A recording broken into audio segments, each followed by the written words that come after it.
Good evening, ladies and gentlemen. Thank you very much for coming. I have one little tidbit of information. There's a blue Mercedes outside SUV model SL 350 that the alarm keeps going off on, so you might want to check it out with your car. Thank you for your attention. As was indicated by Alex Paluzzi before, we're going to start our program now, and it includes a couple of inductions. So keep that in mind. And let's be respectful of the fact that we have 10 honorees here, and I think they all should be heard. First of all, we should hear about them, and then we should hear what they have to say.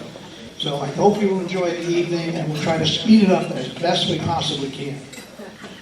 My name is Bill O'Brien, and I have been the chairman of the Sports Hall of Fame for 29 years. And I'm serving tonight as the Master of Ceremonies, and I'm taking the place of my good friend Paul Criscola, and we'll hear about that in a few minutes. We do have a very nice crowd again tonight, and I did some math today. Believe it or not, in the last 6 years, this dinner has brought into this hall 2,000 people. So we have had tremendous success. I mean, I'm saying that boastfully, I guess, in a way, but when you have a dinner that keeps bringing 350 people to it every single year, I think we're doing something right, and we hope that you'll enjoy what you hear tonight for tonight's program. It all started back in 1989 when Alex Paluzzi and I went out on a bike ride, and I asked him, did Branford have a Sports Hall of Fame? And he said no, and I said, why not? And he said, I don't know. And we decided at that time we would try it. My first stop after the bike ride was in Bernie Page's sporting goods store. How many people remember Bernie Page's? Bernie was a great guy. He'd go downstairs looking for a baseball and glove for you, and he'd come back 6 weeks later with the model you wanted. He had quite an operation. Bernie was a great guy. But he thought it was a great idea. We had a meeting at my house. We had people like Bill Ahern, Steve Hylinsky, Dave Hylinsky, and a lot of others show up. Everybody was in agreement that it was a good thing to do.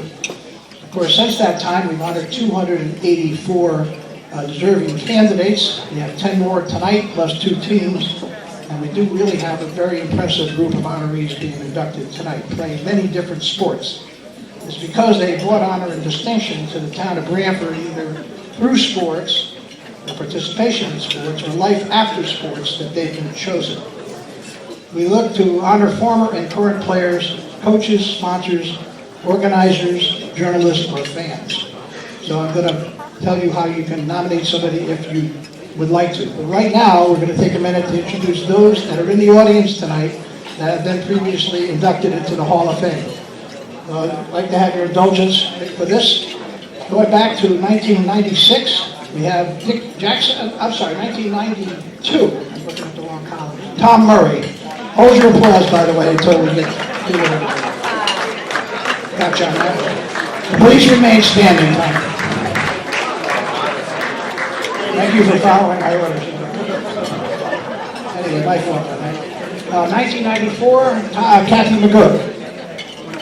1995, John O'Connor, Coach John O'Connor. 96, Jerry Schmitz. 97, Dick Jackson. 98, Wayne Sacco Bukolowski. 1999, Teddy Kaczynski. 2002, Dodie Criscola, Rusty Gordon, and Dennis Swirsky. 2003, Billy Fatacone, Vinnie Giordano Jr., and George Miles. 2004, Andrea Amendola Kenny and Don Lawrence. 2006, Paul Criscola and Robert Gill, the chief. 2008, Richard Biondi and Susan Lexa. 2009, Eric Golio. 2010, Eric Anderson, Kevin Connell, and Dale Burkhart Izzo. 2011, John McGurk, Eddie McSherry, and Charles Chuck Tiernan, sorry. Next, in 2012, Robin McCall Axtell. In 2012 also, Jack and Jean Kelly. In 2012 was John Kessler. In 2013, Alex Paluzzi Jr. 2014, Bob Ciccolini. 2015, Victor Amatori and Alex and Jay Paluzzi. Let's give a nice round of applause.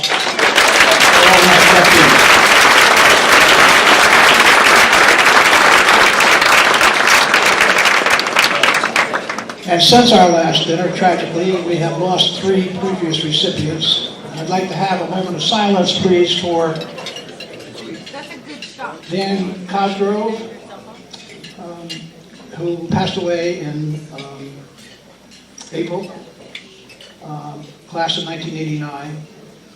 Ray DiFrancesco, former Southern Connecticut athletic director, inducted in 1995, passed away shortly after last year's dinner, November 28th.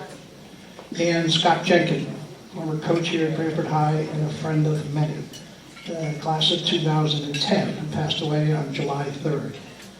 May their souls rest in peace. Please, a moment of silence.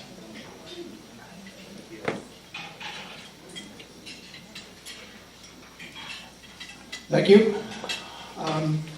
We encourage you to go to our Branford Sports Hall of Fame.com website and look at for information there about nominating somebody. I know everybody has talked to me, a lot of people have talked to me about nominating people. We're always looking for new candidates. We have a list of candidates, but we want you to add more information to them. So if you see a person that's you'd like to nominate, have a person, get some information on them so that we have, besides your name, we'd like to have information about what they did.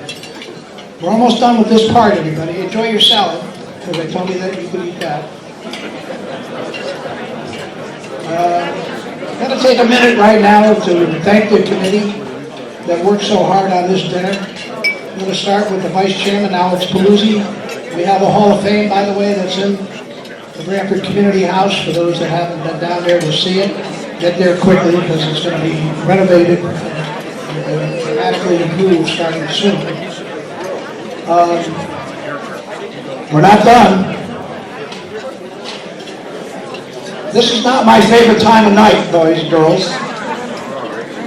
So if you would bear with us, or take your conversation out in the hall. And by the way, it's lovely outside tonight, too. So,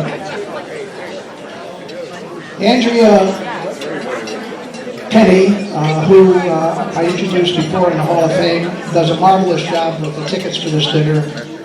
It's a labor of love, let me tell you. She does a great job. Ed Sack, our treasurer, Tom Murray, John O'Connor, Paul Criscola, Rich Biondi, Rich Cody, Barbara Fay, Nick Wedded, Monica Sullivan, Victor Amatori, John and Kathy McGurk. By the way, Coach McGurk, in her 40th year of coaching, has won over 525 games and 10 state titles. Finished this season with a 19-3 record.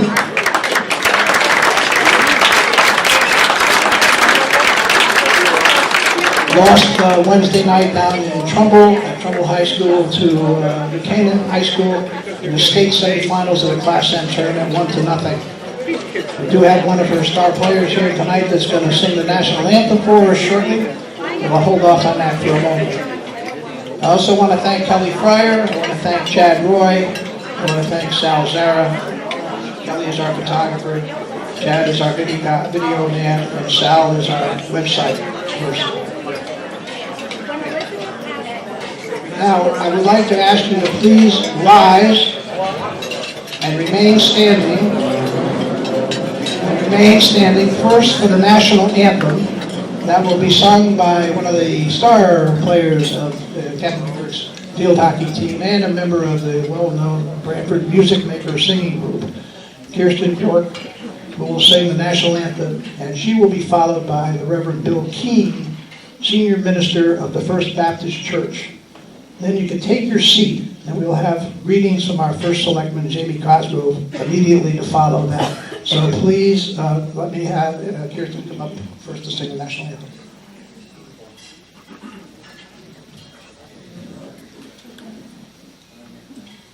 Oh, say, can you see by the dawn's early light what so proudly we hailed at the twilight's last gleaming, whose broad stripes stripes and bright stars through the perilous fight, where the ramparts we watched were so gallantly streaming, and the rockets' red glare, the bombs bursting in air, gave proof through the night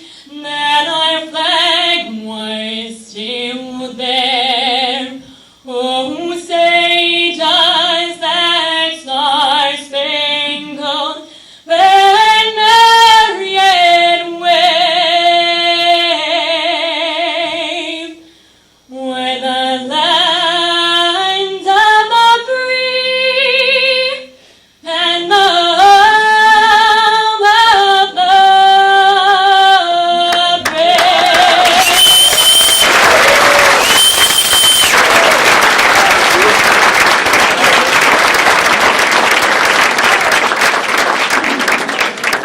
Let us pray.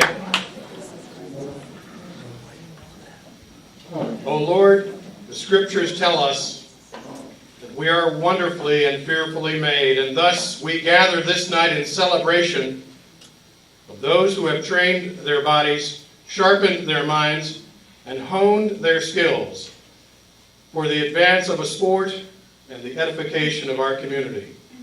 We thank you, Lord, for the gift of what it means to play for perfection inside the lines and the lanes, while also staying within the rules of engagement and fair competition. Along with hoisting trophies and wearing medals, our honorees this evening have borne the challenge and benefited from the dynamic of being graceful winners and losers, where the lessons of defeat can be as beneficial in life as the accolades of victory. Bless Brittany Carfora, Armand R. DeCranian, Gary A. Dunn, Jeffrey S. Klarman, Michelle Letty, Francis M. Lee, Bobby Mason, Michael Riccitelli, Artie Roy, and Paul Santa Cruz, along with the teams set apart for this event, for the good sportsmanship as valuable as their expertise and technique, and for the art and affection of coaching and encouragement, apart from which the finish line is so difficult to cross. We give thanks. Even as the awards of yesterday may tarnish or fade over time, our memories of the hard work and dedication definitely endure. So, in the midst of our great food and fellowship with the finest people we know, we give thanks. Amen. Take your seats, but don't start talking. Now, my pleasure. And by the way, how about that national anthem version, huh? You ought to see her play field hockey. Okay, well, I lost you again. But anyway, I would like to introduce our first selectman to give greetings tonight. Ladies and gentlemen, our first selectman for the town of Branford, who is here to give greetings tonight. Let's welcome Jamie Cosgrove.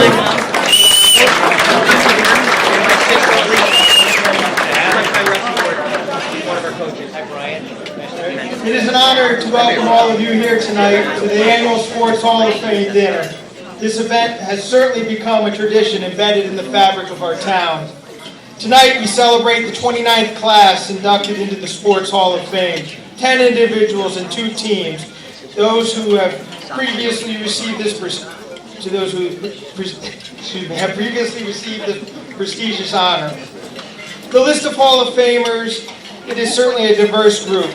The Sports Hall of Fame includes athletes, coaches, writers, and fans, covering a number of sports from boxing to golf, field hockey to swimming, basketball to football, to name a few.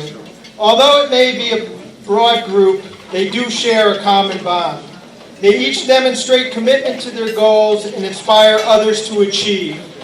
Tonight, inductees share in that distinction. On behalf of the town of Branford, I congratulate the recipients for being honored and joining the Branford Sports Hall of Fame. I would like to recognize and thank the Branford Sports Hall of Fame Committee for organizing this event once again. Thank you. Okay, thank you very much, Jamie, and welcome again. Jamie's been a regular at our dinner. Now my pleasure to turn the program over to our introduce our honorees, starting with two before dinner. Please give your attention to our chairman of that committee, Paul Criscola. Paul.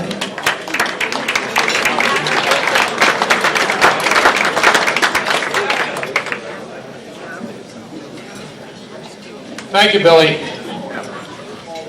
Well, we have a great group of inductees this evening, inducting someone who starred in the 30s and the 40s. Great athletes, community leaders, men, women, people that have coached at all levels, academic all-stars, championship teams, business leaders, and even a fantastic trainer. This is truly a diverse and outstanding group of inductees. They've all brought honor and distinction to the town of Branford, and I'd like to thank the people who prepared the bios in the program book. They did a great job. It's really not an easy task. As Bill mentioned, we're changing the format just a bit tonight to try to shorten the program. You can applaud now. We really need the cooperation of everyone to accomplish this. First, I'll do my best to move the program along. Next, we ask everyone's courtesy in keeping the noise down and staying seated during presentations. If you need to have a conversation with someone, try to take it out to the bar area. And lastly, we ask our inductees to keep their acceptance remarks within reason. I'd also like to welcome everyone here to our 29th annual Branford Sports Hall of Fame dinner. You know, speaking of ages, during the cocktail hour, I overheard two gentlemen have a conversation out in the other room. I'm not going to mention their names, but they're pretty well-known folks in the community. One gentleman said, I just bought a new hearing aid. It cost me $4,000. But it's state-of-the-art. It's perfect. Really, answered his old friend, what kind is it? He said 630.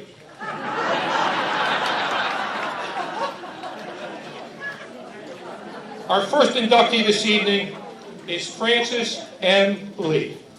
Fran Lee was an outstanding football player at Hillhouse, Shof, and Harvard University. He played for legendary coach Emmons Chick Bowen at Hillhouse.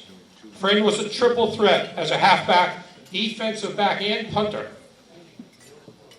Those were the days in the mid-30s when Hillhouse, also known as New Haven High, was truly an elite program. With their major Connecticut rivals, New Britain, Hartford Weaver, Ansonia, and Southington, the academics dominated the state's high school football scene. Fran was also a member of the basketball team and captain of the track team. After 1 year at the Choate School in Wallingford, Fran went on to star for the Crimson of Harvard.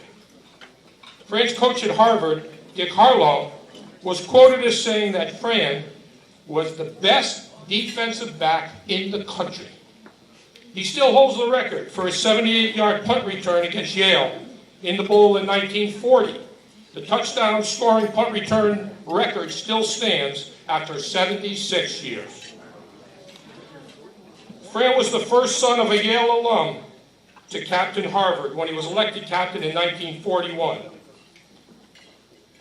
After graduation, Fran enlisted in the Army with the outbreak of the Second World War and served as an officer in military intelligence. A graduate of the prestigious Georgetown Law School, Fran went on to a distinguished career in the public sector. He came to Branford in 1955 along with his wife Mary and raised 3 children here. I had the honor of having many conversations with Fran during the years, about his high school years at Hill House, and learned an awful lot about sports at the local level from him. He seldom talked about his own accomplishments, but rather those of others. Branford was a much better place because of Fran Lee. Accepting the induction are Fran's children, Catherine and Fran Jr.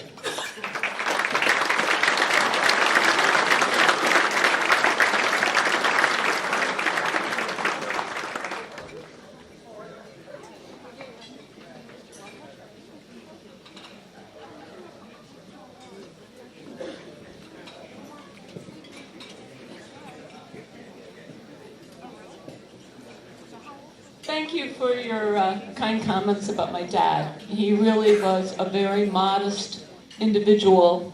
He kind of needed my mom to toot his horn at times, and my mom tooted her horn about Branford as well. My brother Fran and our brother Pat all remember Branford fondly in the days of the community house when it was a green building on the corner of Monowee Street. And we give great kudos to Joe Trapasso and to Alex Paluzzi for the continued spirit of the Branford community and the community house. We also want to remember our mom because I think without her, my dad's banner and other people's banners wouldn't be in the community house. She really had great spirit for the community and the community house itself. But my dad really was a triple threat when he was in high school, and because of that, when he was at Hill House, he went to Choate School, and beyond that, Harvard. My brother might have a few other recollections to share with you, but when we've gone through my dad's house and papers recently, I've seen something that I'd seen many years ago, that after the war, he was solicited a little bit by the New York Giants, and going through his house and getting rid of some things. Believe me, there were a lot of New York Giants memorabilia, so I think he had a fondness for them. But he also had a fondness, I think, for Pittsburgh Steelers. Fran might comment on that. But bottom line is, he was a great individual, a very modest man, and he loved sports. In concert with that, I will just say that when I was in high school, Virginia Mossmang said to me, when I played field hockey, that it was time for me to pass the ball. That she noted that I tended to run with the ball, and I think that's sort of in keeping with what I followed watching my dad referee. I'd run up and down the field when he was refereeing sports as a high school ref, and I think that I was just sort of in keeping with his spirit to keep running with the ball.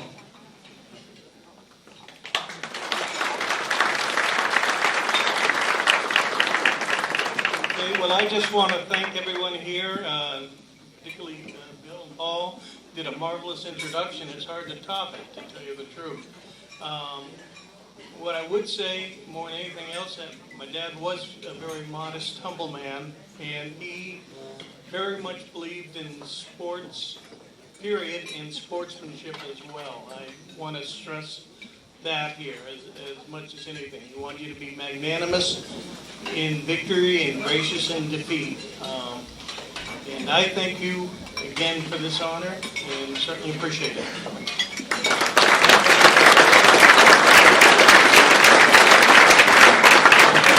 Thank you, Kathy and Fran Jr. We've read in the dinner program about what an athlete Michael Riccitelli has always been. As a youngster, he was a soccer player and a swimmer with the Stingrays. At Branford High School, he was an all-state swimmer for all 4 years. His teams won state championships in 1991 and 92. In fact, we're honoring those teams this evening. He was a captain and set some school records, also was a state champion in both the 200 and 500 yard freestyle events. In college at the University of Delaware, Michael was a Colonial Athletic Conference All-Star in 3 events, and Summers distinguished himself as a lifeguard and competed in the lifeguard national championships in California and Florida. After college, he continues to set goals for himself and accomplish those goals from coast to coast in many competitions. Speaking of goals, I recently heard a story about our inductee. Back in 1990, 2006 Hall of Fame inductee Sean O'Connor competed in the annual Cross Harbor swim that was from Lighthouse Point, New Haven to Savin Rock in West Haven. This was an event that was a long-time tradition in Greater New Haven, going back to the turn of the century. One of the requirements of the race was that each swimmer needed to have a rowboat accompany them over the course of the race for safety reasons. Well, Sean swam a great race and just missed setting the all-time record. When Mike Riccitelli entered the race the following year, he was determined to beat Sean's accomplishment and set the record. Everyone knew how competitive he was, and when he set a goal, he typically reached it. The day of the race, Mike enlisted his friend Todd Ellsworth to be by his side in an old, borrowed rowboat. Well, Michael got off to a flying start, and through 3/4 of the race was at a very comfortable and commanding lead. The record was certainly within his grasp. Well, the oarlock and the old rowboat broke. It could not continue, and Mike was disqualified. As they say, the best laid plans. Now Mike's an international competitor in underwater hockey. I'm sure a lot of us wonder how you pass the puck under the ice. He has represented the United States in the World Championships in South Africa. A professional engineer now residing in Oregon, we're happy to induct Michael Riccitelli into the Branford Sports Hall of Fame.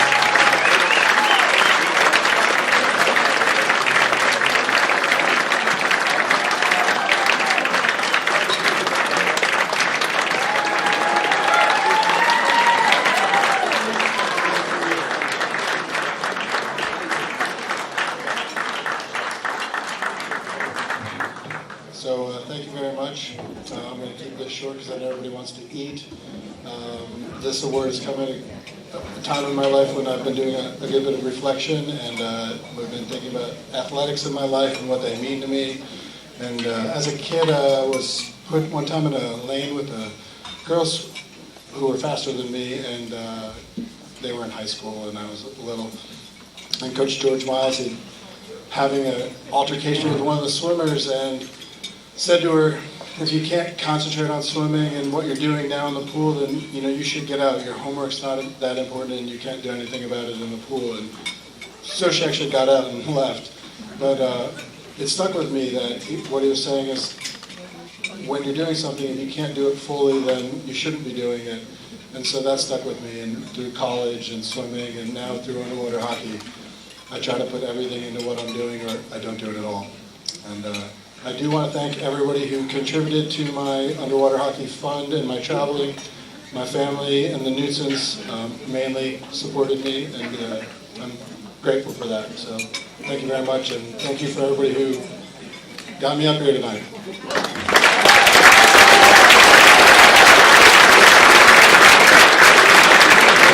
Thank you, Mike. I do have one question for you, though. How do you get in the pool with fast women? Everyone, please enjoy their dinner, and we will be back. I'd like to give a round of applause to the staff at Woodwinds, Scott Bielzak, the manager, and the staff of Woodwinds for serving 350 people in less than an hour. And we are grateful for that great service. Thank you, Scott. I'm going to take a moment while you're wrapping up your conversations and your meal just to thank some people. The idea that we put on this dinner every year, and we have been financially paying our bills every year. So that's in large part because of the financial support we get from the community in the form of sponsorships. And we're grateful for those companies and individuals that have made contributions to support us in the form of a sponsorship. Those opportunities are available, by the way, for anybody that's interested in joining the list. Al Pelusi does a great job of getting the request out to you, so please see Alex before the night's out, and he'll be happy to help you out next year. Let me just take these names for appreciation. We say AB Sealers, ACA Landscaping, Achieve Athletics, Attorney Andrew Amendola, the Branford Girls Softball, the Branford Gridiron Club, Branford Junior Baseball, Branford Little League. We're getting support from a lot of these organizations, by the way. Branford organization supporting swimmers, Branford Recreation Department, Branford Soccer Club, Branford Youth Football, Branford Youth Lacrosse. I'm amazed that these organizations are supporting this Hall of Fame because we are, in fact, honoring their former players. Burke Asher, Cherry Hill Glass Company, Connecticut Irrigation LLC, East River Energy, the famous Eel Pot Meadow Restaurant, where we will be going shortly. Friends of the Field Hockey, G&G Earth Materials, Giordano Construction Company, Guilford Fence, the Hornet's Nest Deli, a memory of Dan Cosgrove Sr., Big Dan, Jack Kelly, MD. Thank you, Dr. Kelly. Joel Evans Creative Design, Lynch Traub Keefe and Arante, MN Real Incorporated, Matt Real, Boston Insurance, Dundas Boys, RAB Associates LLC, a couple of more, Sherwood Soft Sports Turf, Sunrise Building and Remodeling, Torello Tire and Auto, BF McNeil Insurance, Vogel Glass Company, W.S. Clancy Memorial Funeral Home, and Webster Bank. A nice round of applause for those sponsors.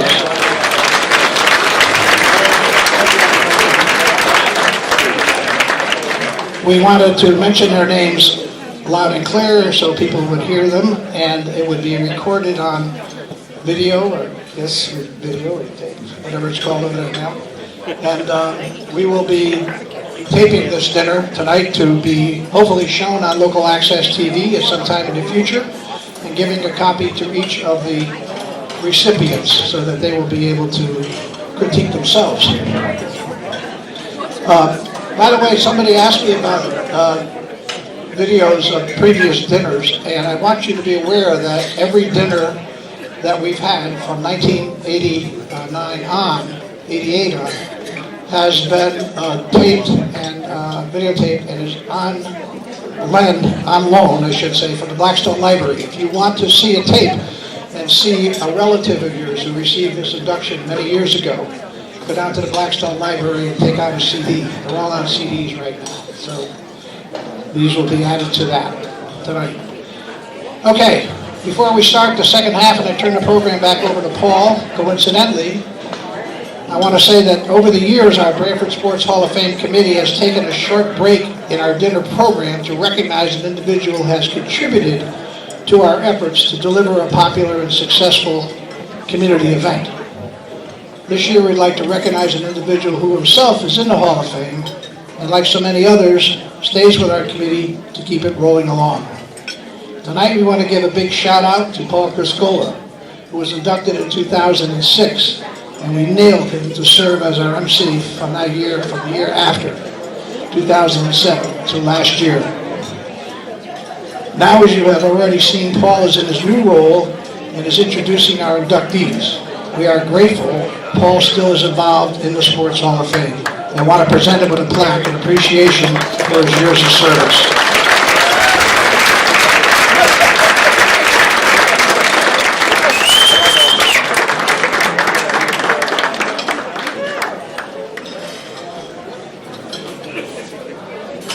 Thank you, Bill, and everyone.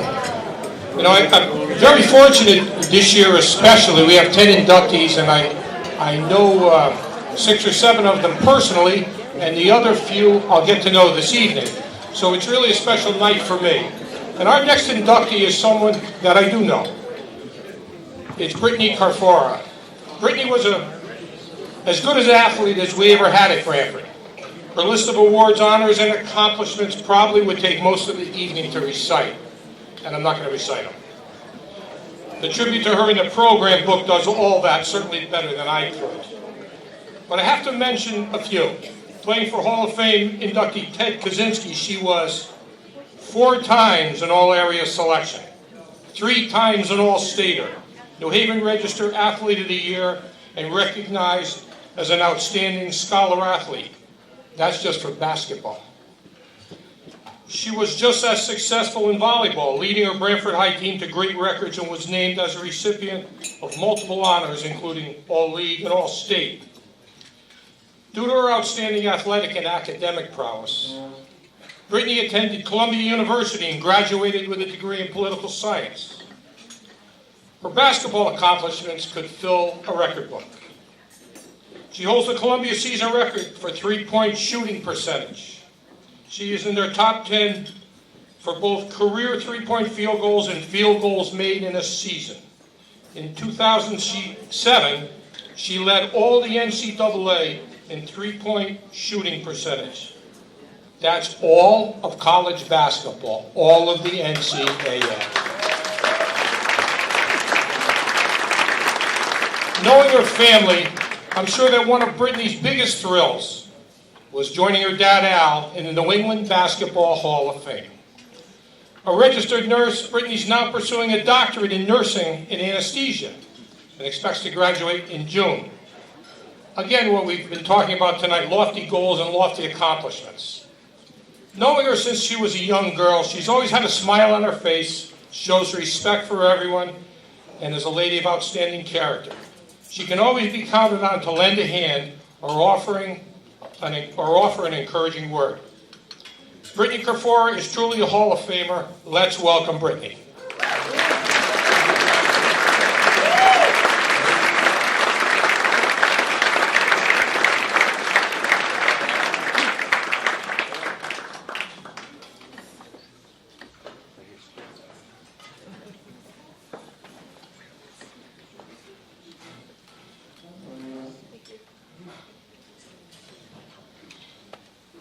Hello, everyone.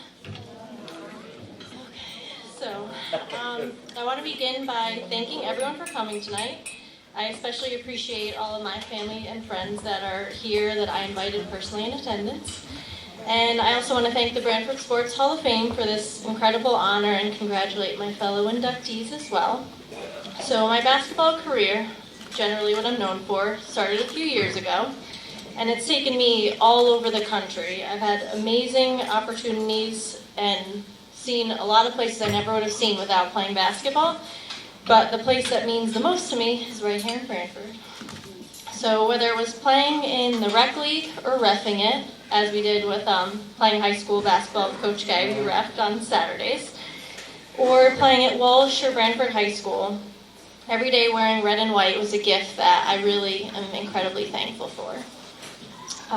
So the game that I dedicated so much of my life to has really paid me back endlessly.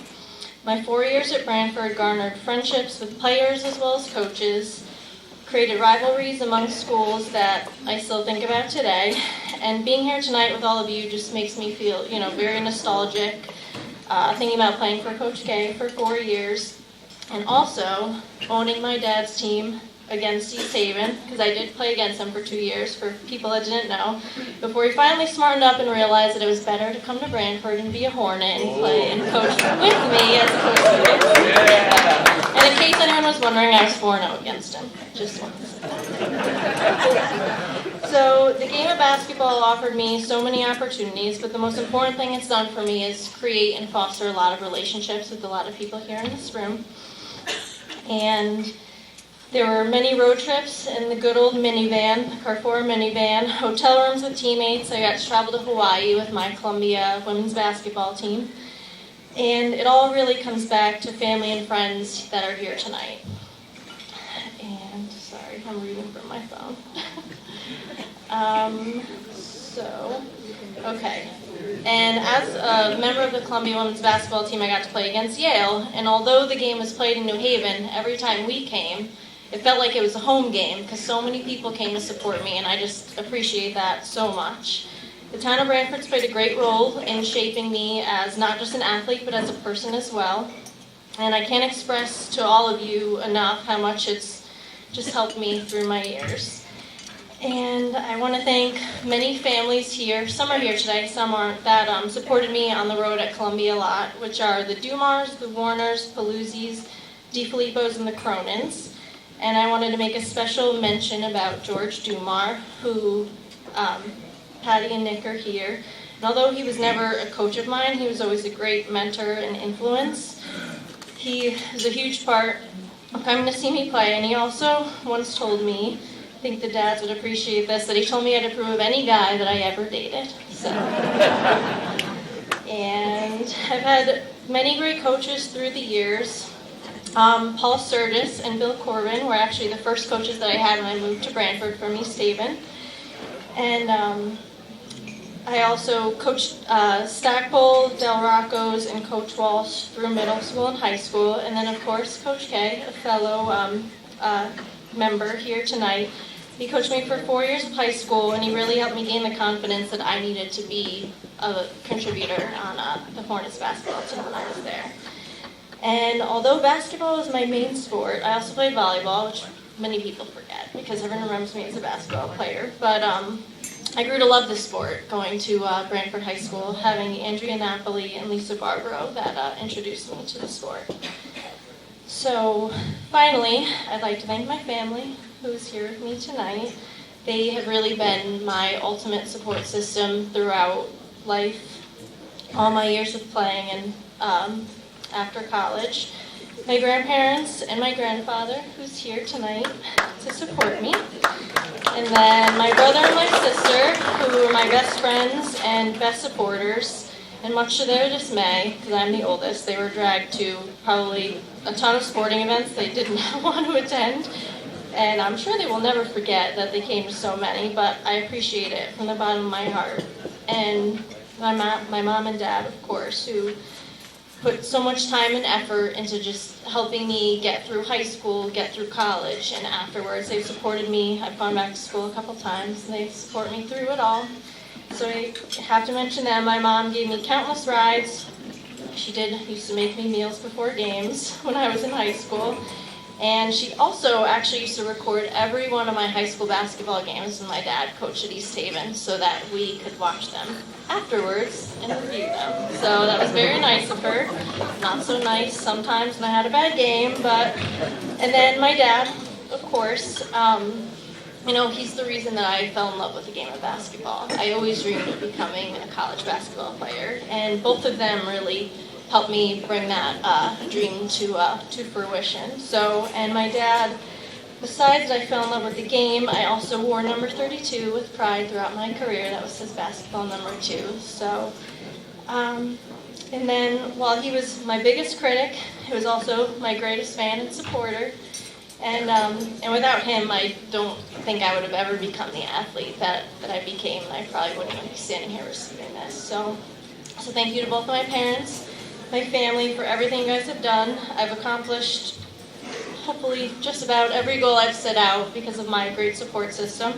And I just want to thank everyone. This means the world to me, and thank you.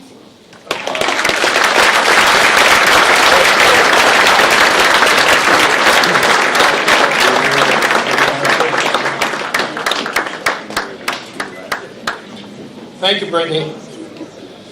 The criteria for being elected to the Branford Sports Hall of Fame have brought honor and distinction to the town of Branford.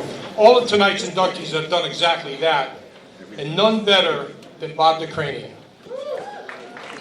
A Long Island native, Bob graduated from the University of Bridgeport, gaining All-American honors and playing in the first ever NCAA soccer championship. But it was the coaching profession that Bob earned even more notoriety.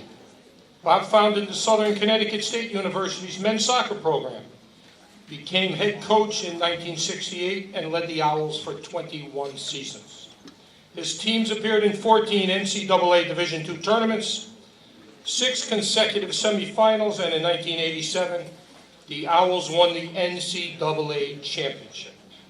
Bob's tenure at Southern included being the tennis coach, director of intramurals and club sports, and is currently the assistant women's coach at Southern, and he serves as a coordinator of the ECAC soccer officiating. Bob's also served as a coach at South Florida University and director of soccer operations at Yale University.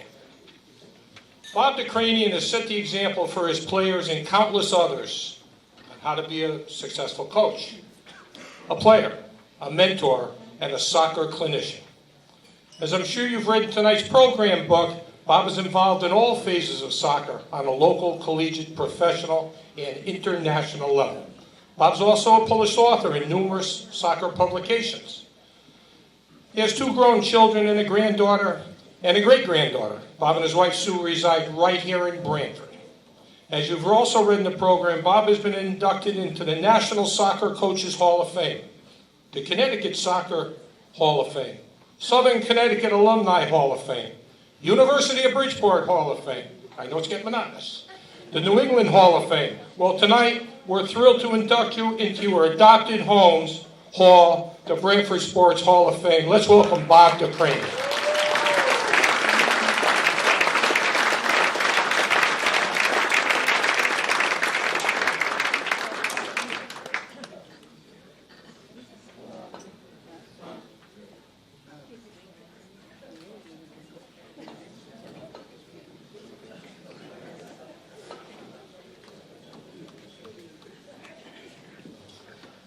Many thanks to the committee. I'm sure Alex had something to do with it. And my congratulations to all the inductees, present and in the past, especially my good friend, Ray DiFrancesco, who passed away a couple of years ago. To win a championship is very difficult.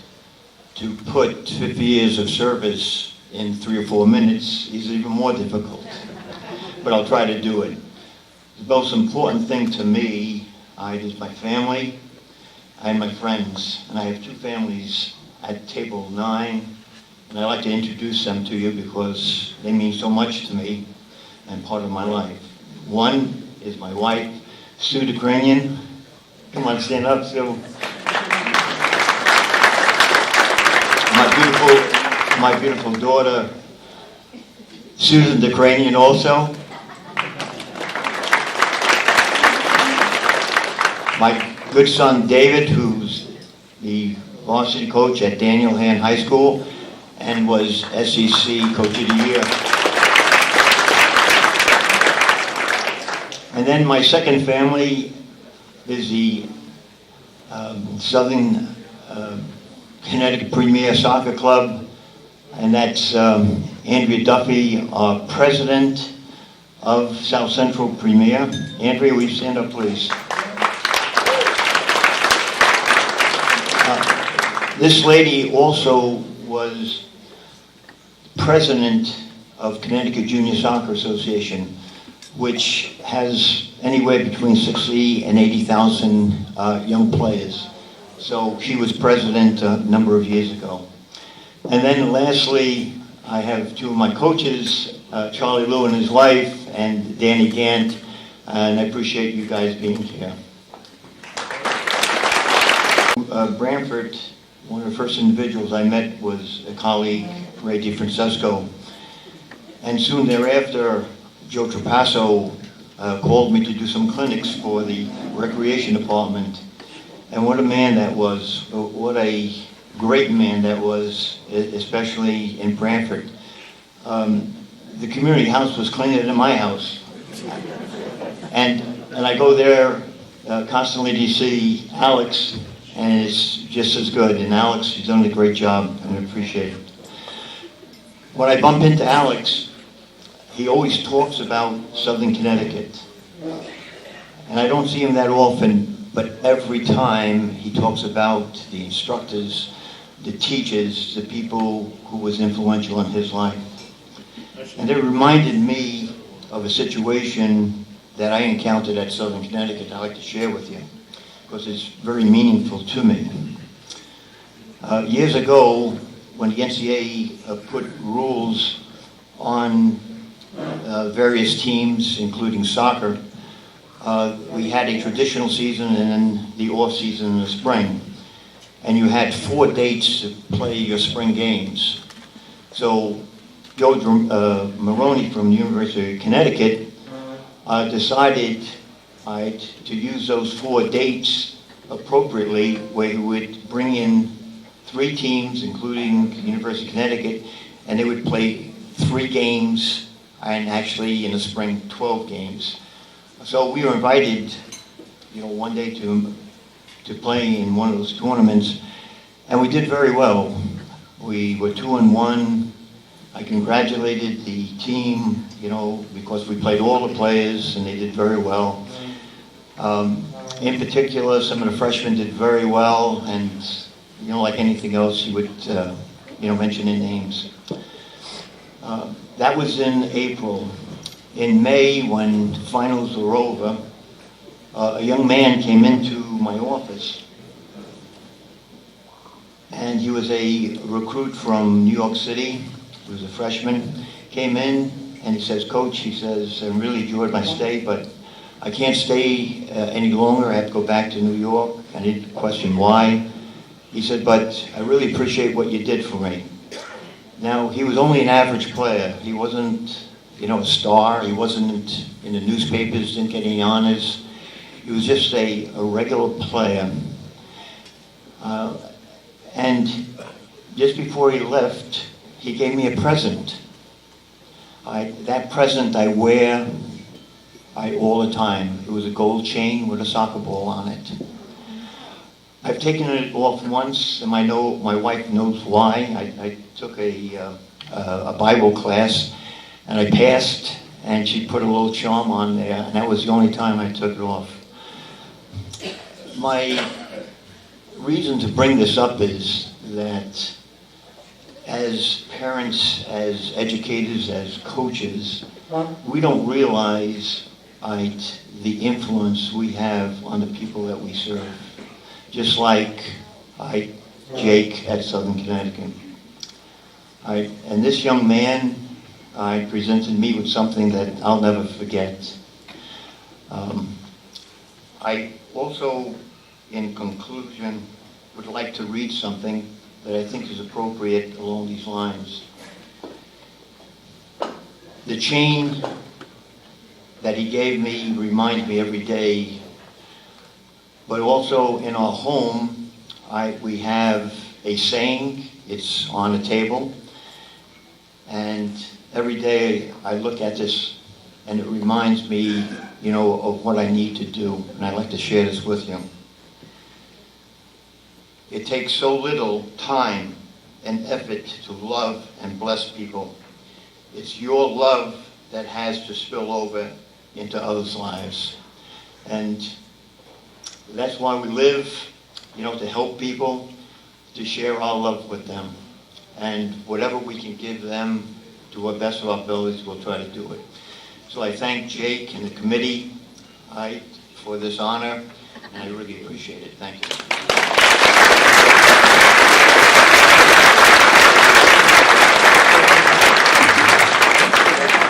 Thank you, Bob.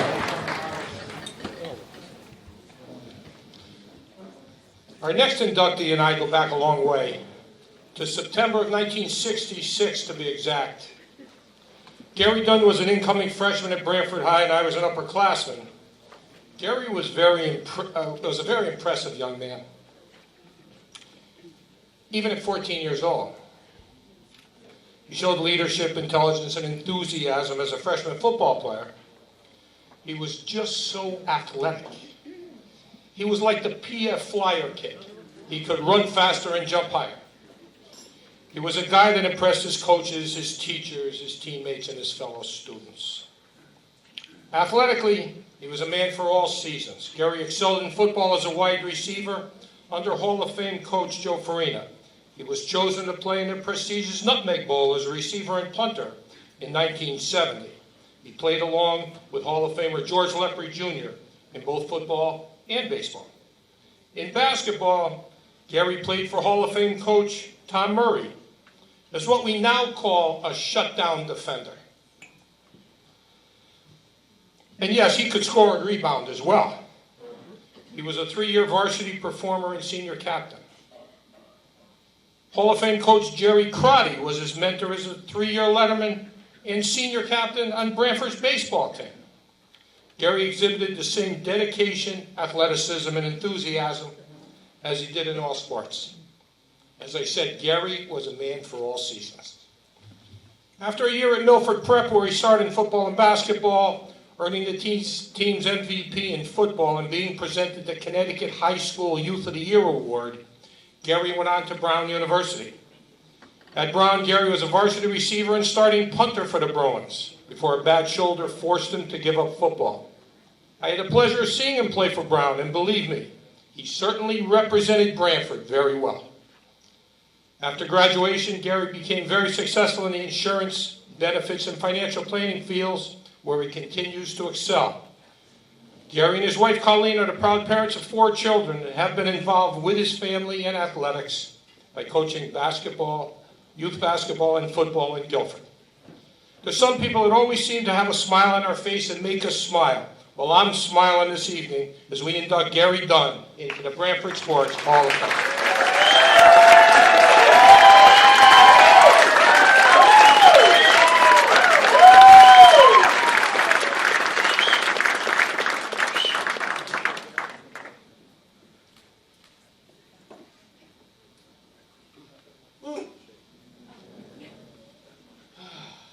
Well, good evening, everyone. It's a great night, and I have to tell you, standing here, kind of feels like the time before a football game when you have butterflies in your pit of your stomach, and you just can't wait for everything to start. So I'm glad to get up here and tell you how I feel. I want to thank the Hall of Fame committee for this tremendous honor. I also want to congratulate Brittany Carfora, who I had the pleasure of watching her play hoops. I would compare Brittany to Dodie Blackstone Criscola from my time at BHS. And I didn't even know Paul was giving this introduction tonight, so Dodie was a real leader and a pioneer in women's sports. So we enjoyed that.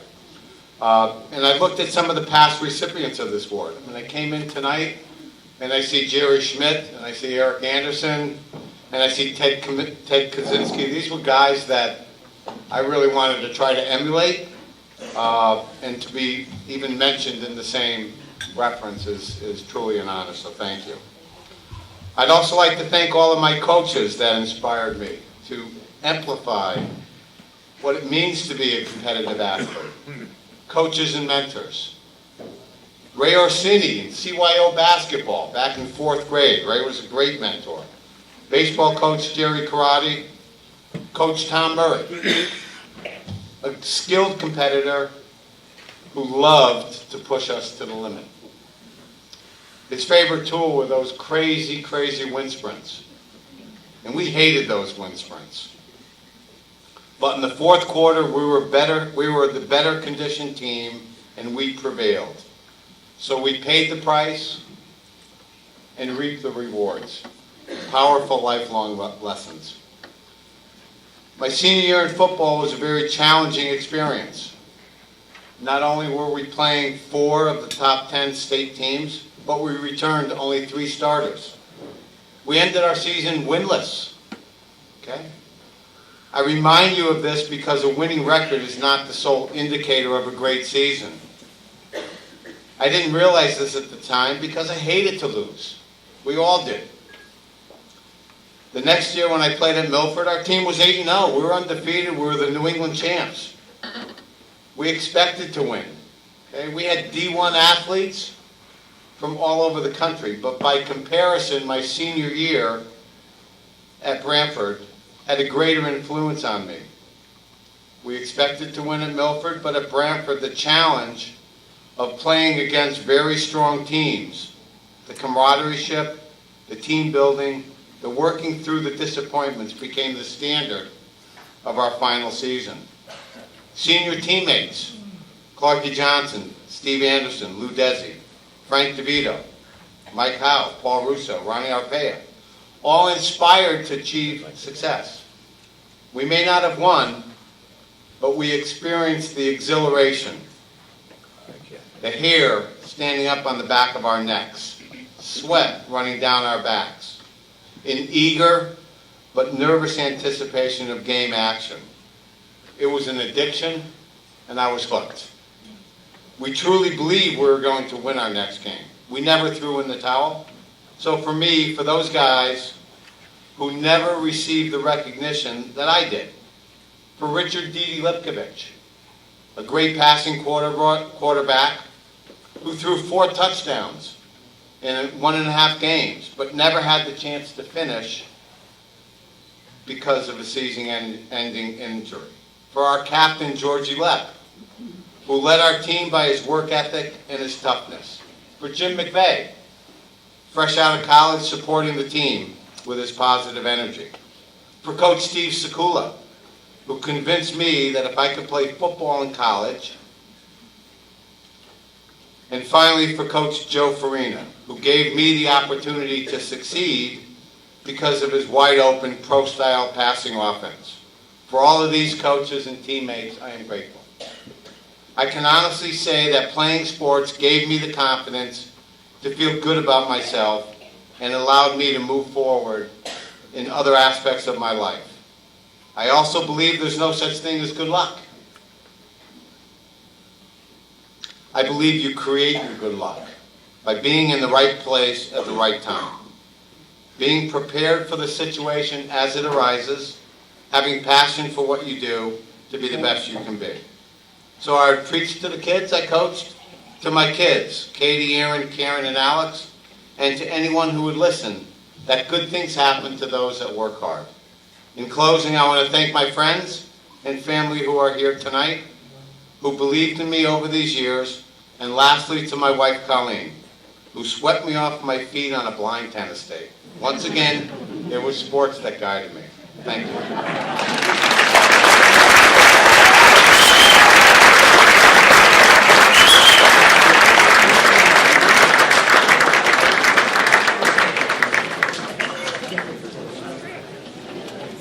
I'm back.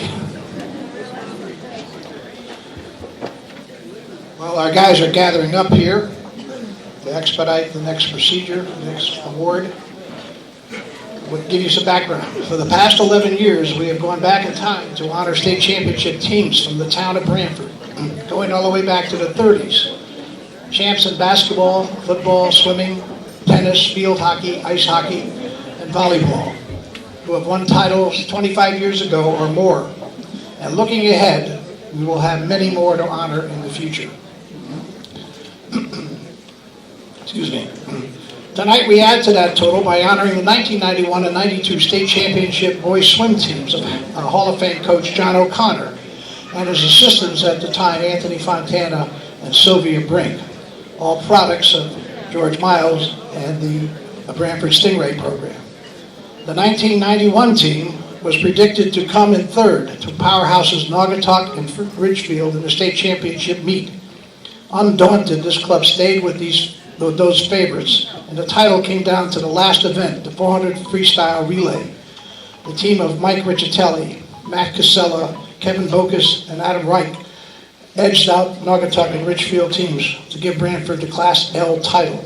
These 4 swimmers, along with Justin and Patino, were named to the Class L All-State team. The following year, 1992, the boys' enrollment made them a Class M team, but they had a new obstacle, that being Darien, which had won the titles in 90 and 91. Strong team depth gave the Hornets scores in each event, and once again it came down to the same 400 freestyle relay.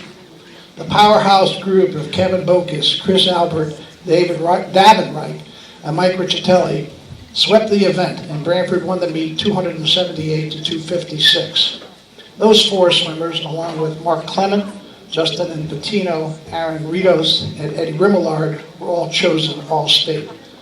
Both teams finished with 11-3 regular season records, and their success completed a 10-year period in which Branford won 6 state titles and were runners-up 3 other times.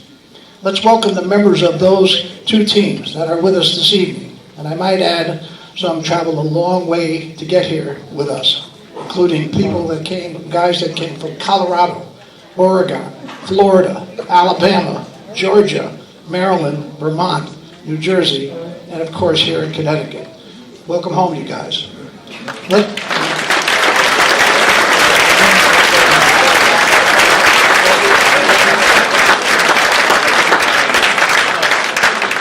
Let me first bring out the coaches. Head coach, John O'Connor, Hall of Famer.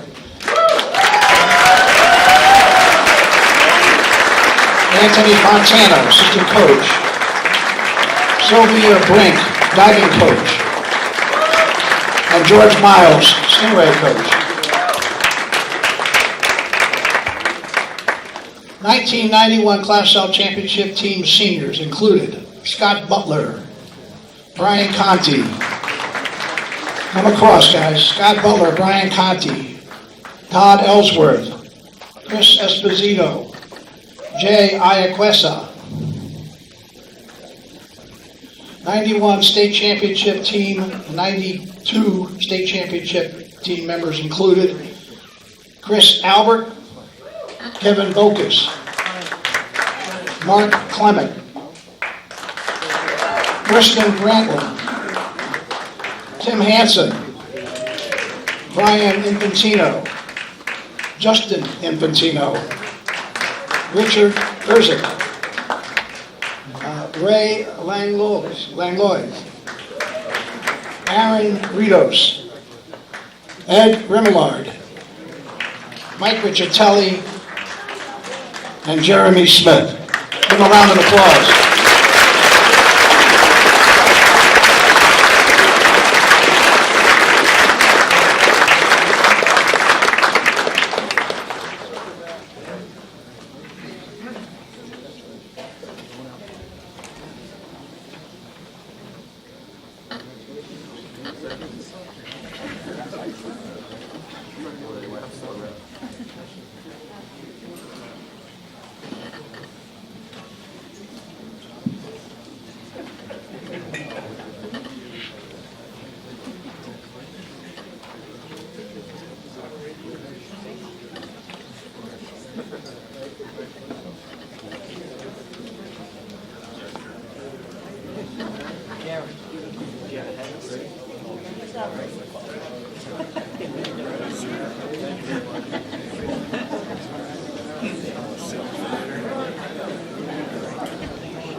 Okay, our next inductee is a Branford native, Jeffrey Klarman. Jeff's a member of a family that is fondly remembered as one of Branford's most athletic. Stu Clancy and Clinky Klarman preceded Jeff into our Hall of Fame. A teammate of Branford Sports Hall of Famers, Mark Borelli, Lee Wazinski, Kevin Potter, and Scott Jenkins, Jeff was an outstanding football player. I was privileged to watch him develop into a dependable tight end playing for Hall of Fame coach Joe Farina. Jeff caught the only touchdown of the game on Thanksgiving to beat those Easties 7-0. Jeff also played center field for the Hornets and was a valuable contributor and teammate. After completing his education, Jeff joined the family business, the W.S. Clancy Memorial Funeral Home, and has become a leader in the business community and in his industry.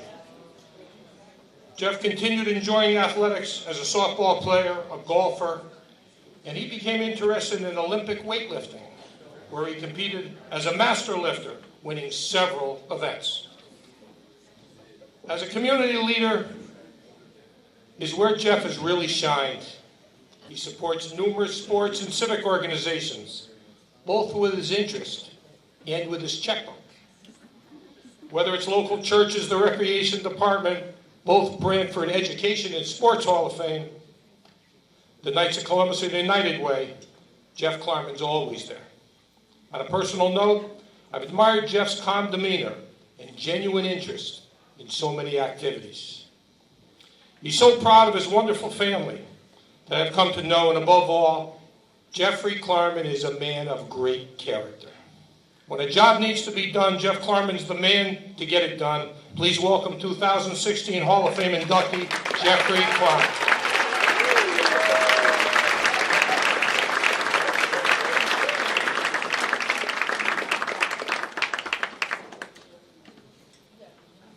Thank you, Paul. Thank you, Bill.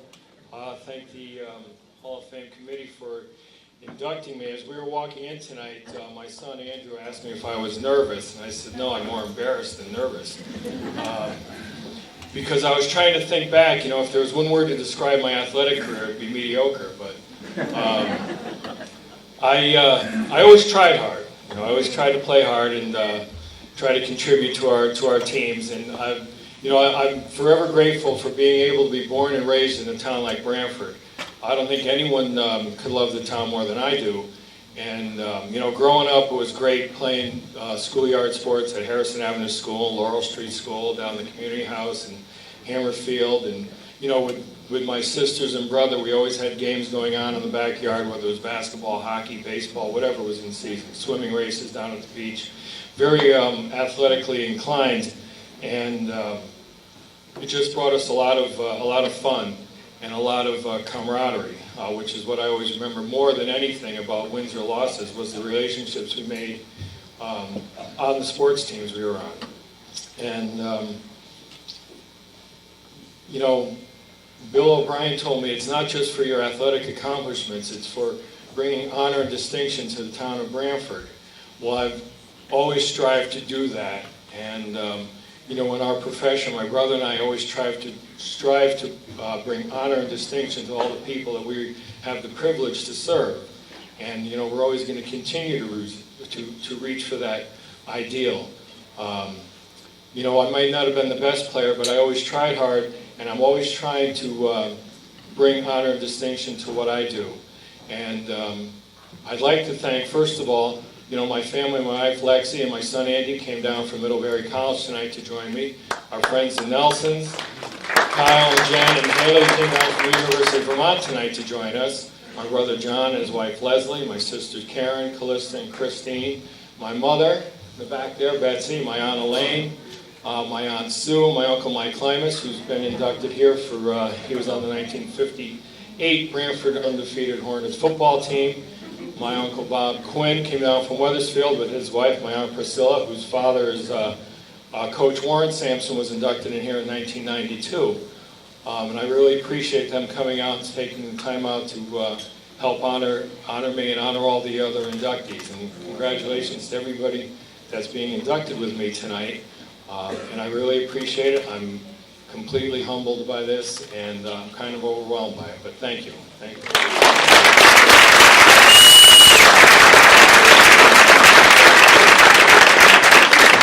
Thank you, Jeff. Michelle Burgoyne-Letty graduated from Branford High School in 1992. As a freshman, she decided to become a field hockey player. All the team did in Michelle's 4 high school years was win 4 state championships, compile a record of 67 wins, 3 losses, and 5 ties. That's only a winning percentage of 96%. Yes, I said 96%. Playing for Hall of Fame coaching staff, Michelle, as a right winger, could score with the best of them. She always seemed to beat the opposition to the ball and always played at full tilt. I remember the first time I saw Michelle play field hockey. I was amazed at her extraordinary effort, speed, and determination. She seemed to be playing at a different speed and intensity than the opposition. During her 3 varsity years, she scored or assisted on 37% of her team's goals. That in itself is an amazing statistic. She scored or assisted in each of the 3 state championship games in which she played. Michelle was first team All-League and All-State in both her junior and senior years. She was chosen as a New Haven Register All-Area Most Valuable Player in Field Hockey, the top honor in the sport in the area. On the softball field, Michelle excelled. As a team shortstop and cleanup hitter, she was elected captain as a junior, named to the All-Housatonic team. In her spare time, she was 3 times class president and a member of the National Honor Society. Attending Dartmouth College, Michelle continued with field hockey for 2 years and then decided to spend a year of study in France, in Lyon, and in Paris. She graduated from Dartmouth in 1996 and became a very successful advertising and marketing professional. Michelle and her husband, Hamden Scott Letty, live in Fairfield, where they're very involved with their children's school and athletic lives.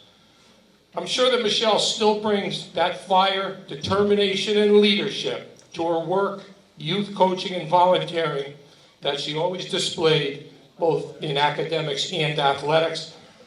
Let me present Michelle Letty.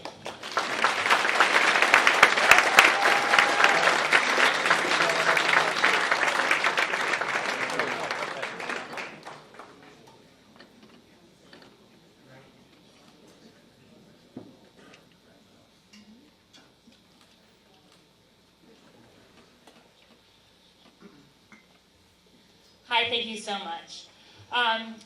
Please excuse me if I stumble through this a little bit. I think I blanked out when they told me I was going to have to do a speech, so I'm going to do this a little off the cuff tonight, but I'll keep it short and sweet. First of all, I'm humbled to be here and standing amongst a crowd of people that I know very well. You know, the 1991-92 swim team I know very well. Mike Riccitelli, one of my classmates. I'm very humbled to be a part of your success. It's also great to see a lot of old faces here. Mr. O'Brien, you and your camera bring many memories, to say the least. We knew if you were taking a few pictures, we might stumble upon the newspaper the next day, so that was always exciting.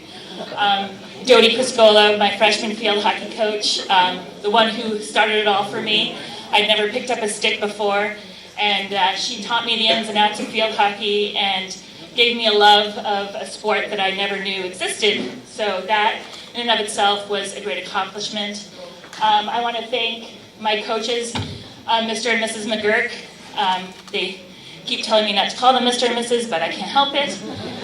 And to them, I owe a great deal of gratitude. I don't know if all of you are experiencing the same thing I am these days with children who are involved in sports, and a lot of them are extraordinarily intense. And I watch coaches, and sometimes I'm a little embarrassed by their actions, and I just want to say that Mr. and Mrs. McGurk coached their team up constantly. They were exemplary in showing us what it is to be coaches who can be successful, can actually instill intensity in their players. At the same time, they showed us how to live life and how to be humble. There were many times when we would be winning games 6-0, and they would take the entire varsity team off and put the entire JV team on, and they made us watch those kids and cheer them on. And you know what? That taught me a great lesson in life. No matter how hard you work and how successful you are, you always cheer for your teammates. No matter what position they play or no matter what level they're at, they're your teammates and you should always coach them up. So I really appreciate that lesson in life, and I've carried that on throughout my career and my success in advertising and marketing. We are a team, and everybody is a part of that team, and everybody should be cheered on no matter what part they play.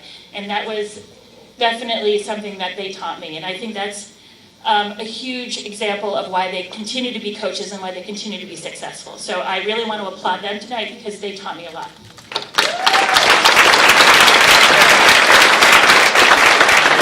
I also want to thank my family who was able to be here tonight. My sister Lisa, my in-laws Mr. and Mrs. Letty, Jim and Joanne Letty from Hamden, Connecticut. My father-in-law and mother-in-law are great civic leaders in their community, and my father-in-law was the chief of the fire department in Hamden, so I applaud them and their efforts and everything they've done for us. And also I want to thank my daughter Katie, who's probably one of the two greatest accomplishments of my life. With my son Charlie, my husband are up in Canada playing a hockey tournament right now, so they couldn't be with us tonight. So thank you so much. I really appreciate everybody for thinking of us. Oh, and one last thing to see them off the cuff. One of the other things is I was an adopted daughter of Branford. I don't have family here. My family actually is all from Canada. I'm first generation Canadian. And I, grew up here not knowing many people. And every single holiday, we were always kind of by ourselves, except we weren't because of the people who adopted us in Branford.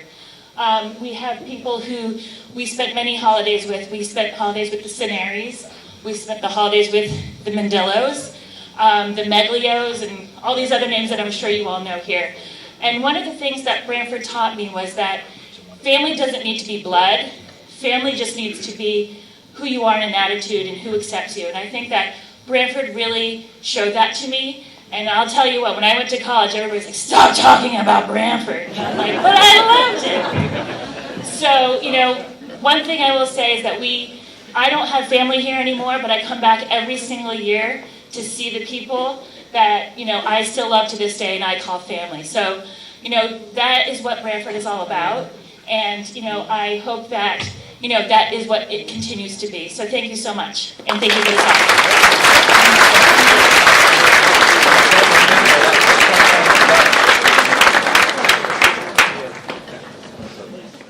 Thank you, Michelle. We're off the cuff. That was quite a job. When we talk about Branford, about gifted athletes in Branford, the name of Robert Bobby Mason always seems to come up in the conversation. He was an outstanding football and baseball star for the Hornets in the early 50s. He played for Hall of Fame coach Warren Sampson. Bobby captained both sports and was really an outstanding performer, and played with Hall of Famers Lou Locarno, Peter Blondie, and Blake Lair on a Hammerfield diamond, and joined Hall of Famers Butch Gordon, Joe Paul, Bob Massey, and Billy General on the gridiron. He scored the touchdown that beat the unbeaten and unscored upon East Haven team on Thanksgiving Day. So we kind of tying this into these Thanksgiving beating the Easties. It's pretty good news. Someone once told me that when Bobby first became a football player, he was a guard. He went from being a guard to being the quarterback. Now that's quite a transformation. I guess it gives hope to all those poor linemen out there that are looking to get out of the trenches. He never missed a practice, ever. And to the amazement of many, he ran home from practice every day. And he lived in Short Beach. He continued his love of sports, playing for the Branford Townies and even playing in the service. He served in the U.S. Air Force from 52 to 56 and had a long and successful career in the business world. Bobby's a valued member of the community. Let's welcome 2016 Hall of Fame inductee, Bobby Mason.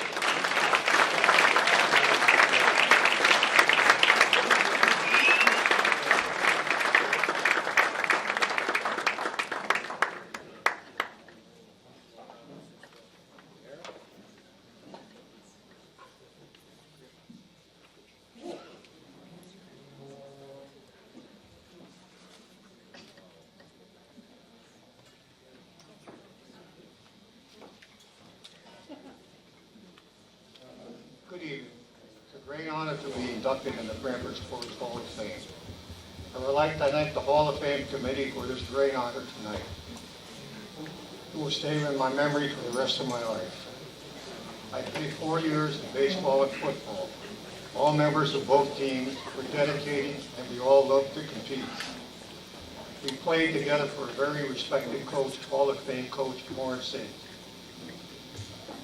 It was my privilege to be a member of the baseball team with such talented teammates and fellow Hall of Famers as Lou Locarno, Peter Blondie, Blake Lair.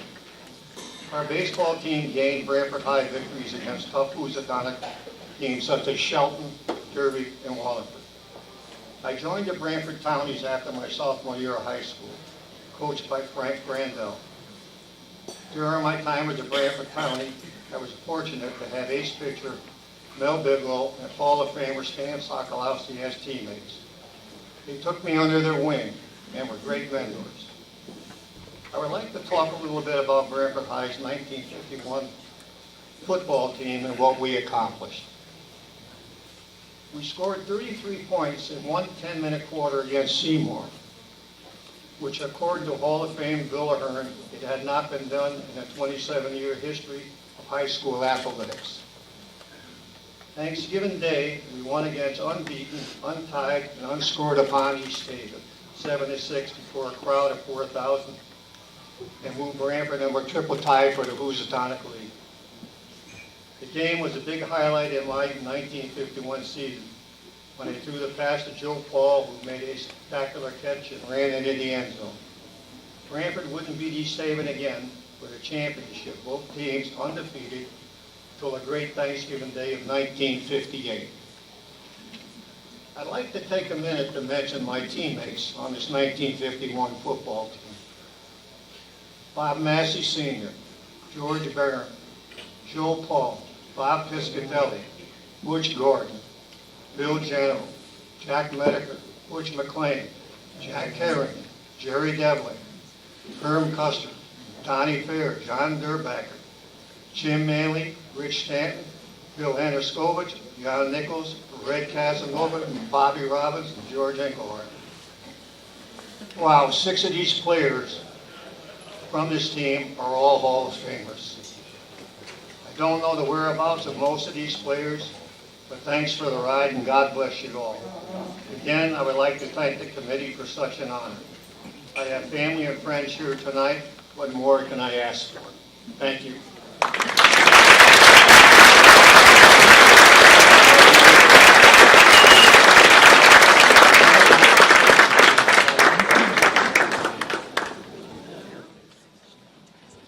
Thank you, Bobby.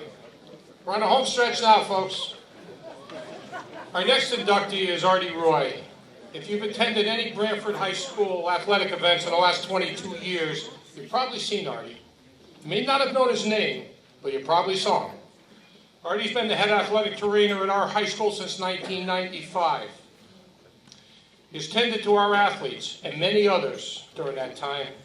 He always has the time and expertise to give medical guidance where needed. Artie was quite an athlete in high school and college. He earned 7 varsity letters at Berlin High in wrestling and baseball. Artie was league champion in his weight division and captained the wrestling squad and was runner-up to the Class S championship. He was named Conference Most Valuable Wrestler. He was also a 3-year starting center fielder on Berlin's big-time baseball program. He attended Eastern New Mexico State University and Southern Connecticut State University, where he was a 4-year letterman on the Owls baseball team. Artie set some career hitting records at Southern and was named to the All-Conference and All-New England teams. He was formerly athletic director at Southington High and is currently on the staff of Star Physical Therapy, Connecticut Orthopedic Specialists. But Artie found a home at Branford High. Whether attending an injured athlete, guiding athletes through rehabilitation, or talking injury prevention, he's a much respected contributor to the Branford High School community.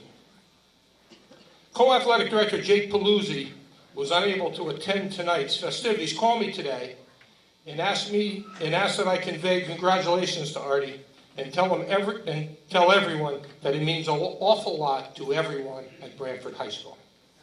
It's not unusual to see him attend to game time injuries, calm a parent's anxiety, repair a cheerleader's torn fingernail, and tape up players for Branford and their opponents, all at the same game. And he always does it with a smile. I've personally seen him calm down some very hectic injury situations with his calm demeanor and professional conduct. He's the envy of many other athletic departments, and we're lucky to have him. And he's always ready with a quip or a joke to break the tension. It's a pleasure to induct Artie Roy into the Branford Sport Hall of Fame.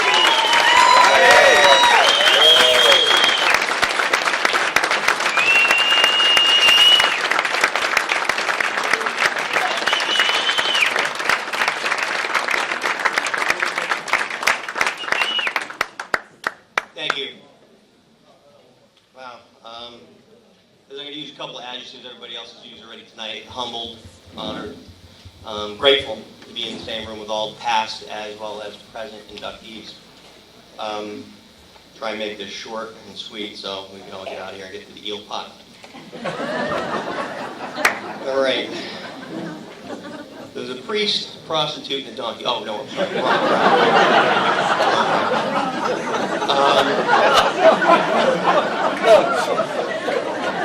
As many of you know who know me, I kind of joke around a little bit about a lot of things. So, first, I'd like to say thank you to so many people, and I'd like to recognize first, I'd like to say to all the members of the Branford Sports Hall of Fame committee for this tremendous honor.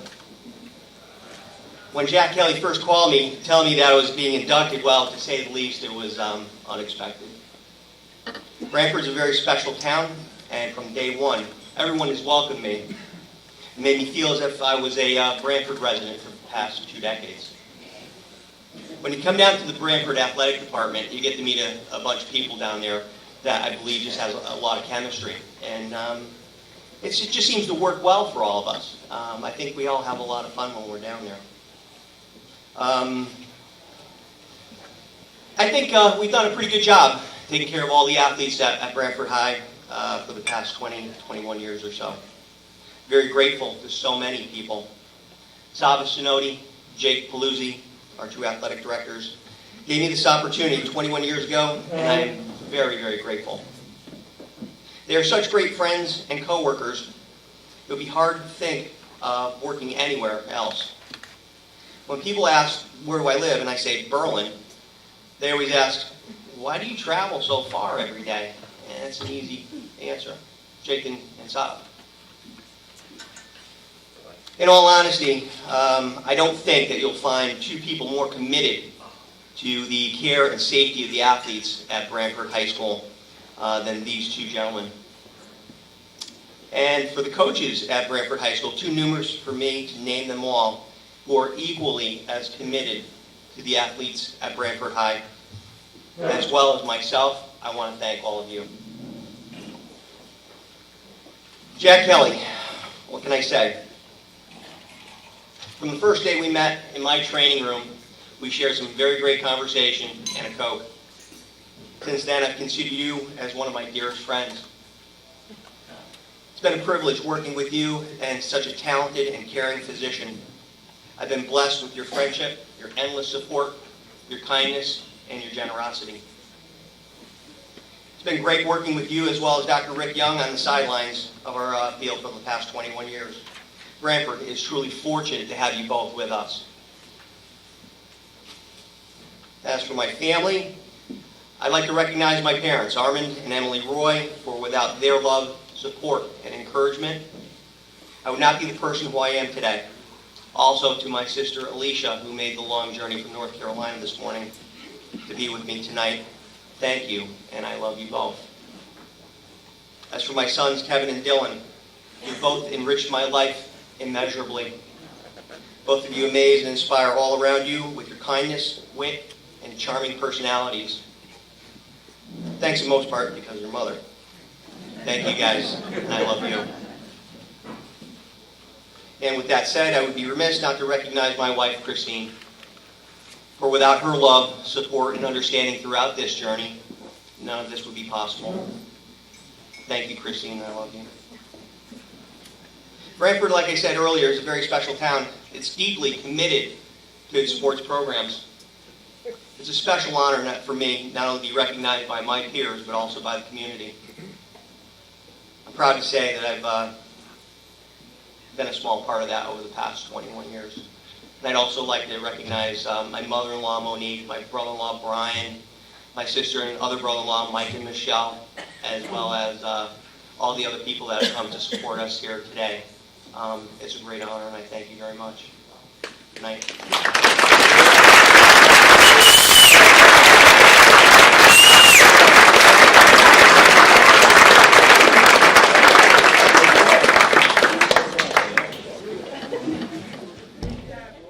Okay, and last but not least,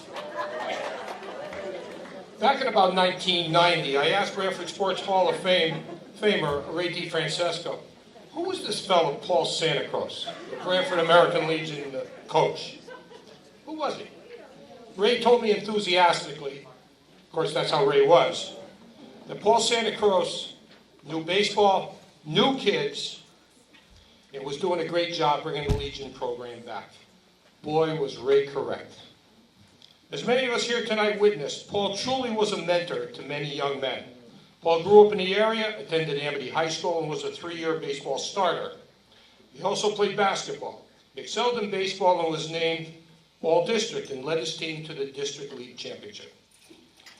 He attended the University of New Haven and played for the legendary Frank Porky Vieira as the starting center fielder. When you played for Porky, you learned how to play well, how to play hard, and never accept losing. Right, Paul? Paul learned these lessons very well. After graduating, he was drafted into the Army and served our country in the Signal Corps. Paul began his coaching career in the Branford Little League, coaching hundreds of Branford youth in regular season, all-star, and tournament games. He was a longtime coach at the youth level in town and spent countless hours developing players and young men. When Paul took over the Branford Legion program, he really had to start from scratch. He recruited some players from North Branford, blended them with his Branford players, and began building the program. His team won zone championships and qualified for the state tournament. Paul taught his players how to play the game right and play it the right way, how to respect the great game of baseball and to enjoy themselves. Paul had a way of putting things in perspective, yet remaining competitive.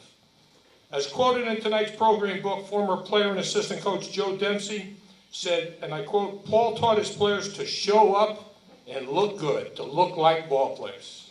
Paul Santa Cruz not only developed ball players, but young men and good citizens as well.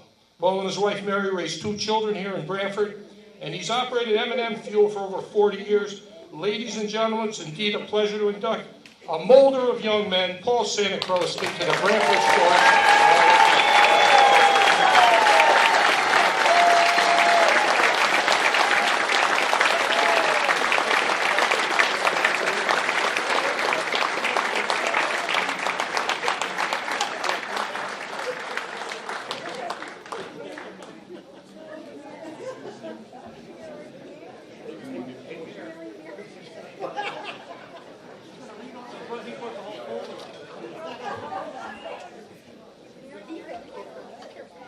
Well, I just wanted to give you a start.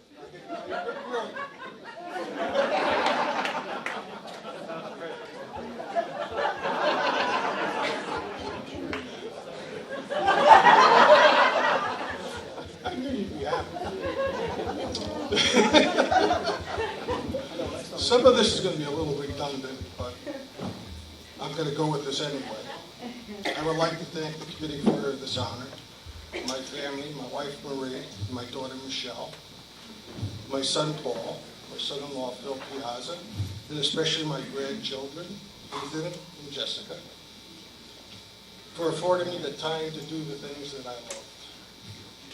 I would also like to thank my extended family and friends for coming here to honor me and my fellow inductees. I really like to thank my friend, and I don't know if he's here, but Jimmy Zahner. Because Jimmy said to me, as we laid out this outline, he said, you have an interesting story, just go up there and wing it. Well, I'm only good around talking to people in groups of 2 and 3. So I'm going to read this, and hopefully you'll find it interesting. Jimmy gave me a topic of format to go over. And the first one was the reason I became involved with Branford baseball. And it's an interesting story. Many years ago, I was involved in a horrific accident that resulted in me being in the hospital for 3 or 4 months. When I came to, the doctors told me I may lose my legs, or at least not walking again. Well, thank God they didn't know what they were talking about. However, this accident resulted in a 1.5 years of rehabilitation. One step at a time. Being home for all this time was making me very antsy, to say the least. My nephew was playing Little League baseball. My brother-in-law suggested that I go see a game. I did, but I was astonished to see the lack of fundamentals that these kids had. I had watched a few more games, and I realized I could give back to these kids as my family and friends and strangers gave to me. I knew the game. I enjoyed working with the kids and showing them how to play the game. And learning the game could be much more fun if they knew the fundamentals and played hard. I coached for many years, Little League, mini leagues. I assisted Walt Novak at the high school.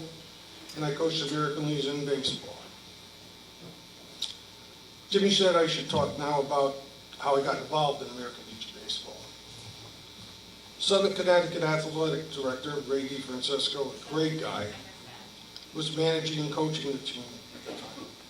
He was having a tough time getting Branford kids to come out. He asked me if I would coach the team. I said yes. The team consisted of 6 players. It was a little hard.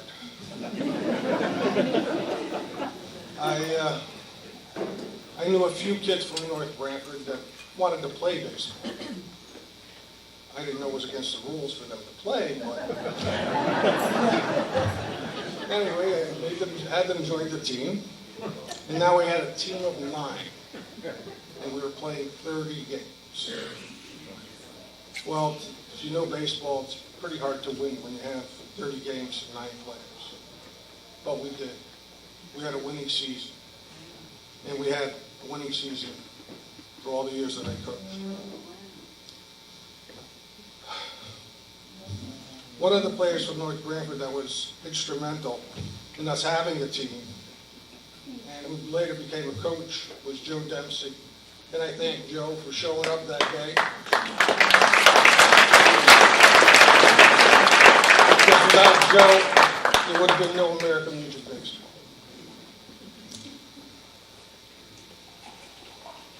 One season led to another, and gradually through the winning in a form of bribery, we put together many years of highly competitive, winning baseball. Kids came out of the woodwork to play, and I was grateful. The bribery I was referring to was in the form of a sort of a carrot of sorts. I told them that if we had a winning season, I would take them to a Major League Baseball game, or Action Park, or wherever else they voted to go. It's amazing how well it worked. I also like my team to think of themselves as a family. So after many of the practices and games, we would celebrate with a pizza.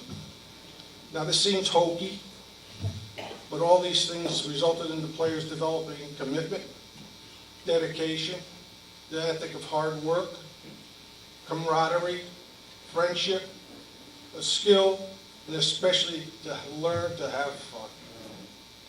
These were the key ingredients to winning. We never had a losing season, and we constantly made Branford proud. And speaking of proud, some of the things that I'm very proud of, the players and the good people that they have become today after baseball. The fact that 90% of them went on to college, most played baseball, some earned a form of scholarship, most partial, some full. Some went on to play minor league baseball. 2 became college coaches. And with no help from me, I had perhaps one of the most intelligent teams that anyone could have had. I had 1 player who aced his SAT, 2 others that had scores in the 13, 1400s, a few in the 1200 range, and the rest over 1,000. That's on 1 team. These kids were so bright that I never had to give a sign twice.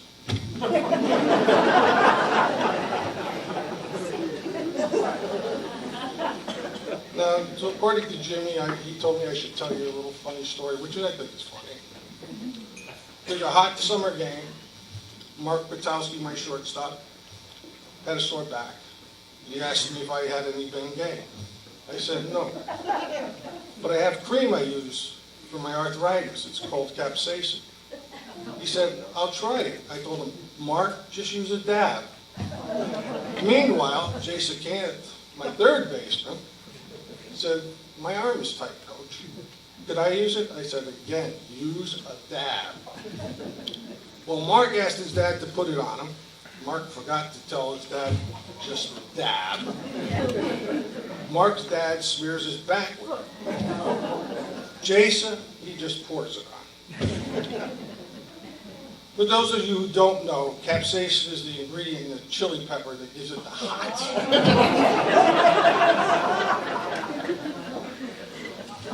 We get through 1 inning in the field. The guys come into bat. They both tell me It's working great, Coach. We got out to the field again. By now, it's hot. It's 85, 90 degrees. They're perspiring. Their pores are opening up. And I noticed Jason rubbing his arm, rotating it, walking around. I look over and I see Mark shrugging his shoulders. I see him doing little jumping moves, walking around in circles. And as we're getting further into the inning, I notice all these movements are getting faster. Suddenly I hear, "Timeout, ump!" Mark comes sprinting across the diamond, taking off his shirt, saying, "I'm burning up, Coach." His dad proceeds to wash off his back, and I look up and now Jason is running in, and he's going, "I'm on fire." Well, there I was with no shortstop and no third baseman.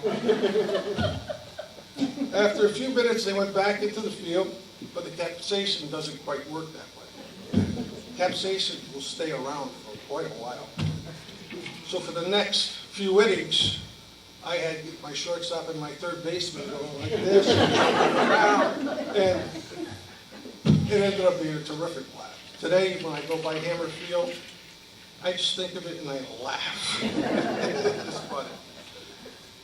I have so many great memories, so many great stories, the great baseball they played, the funny things, the good kids, the good people they have become.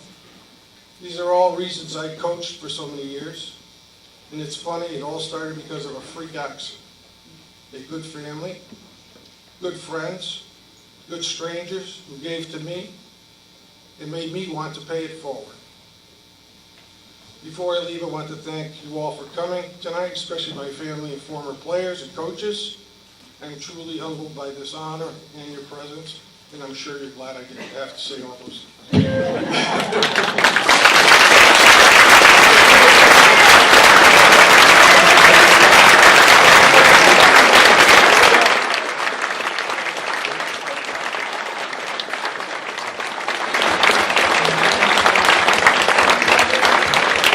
Well, tonight was a fun night. We had a lot of laughs.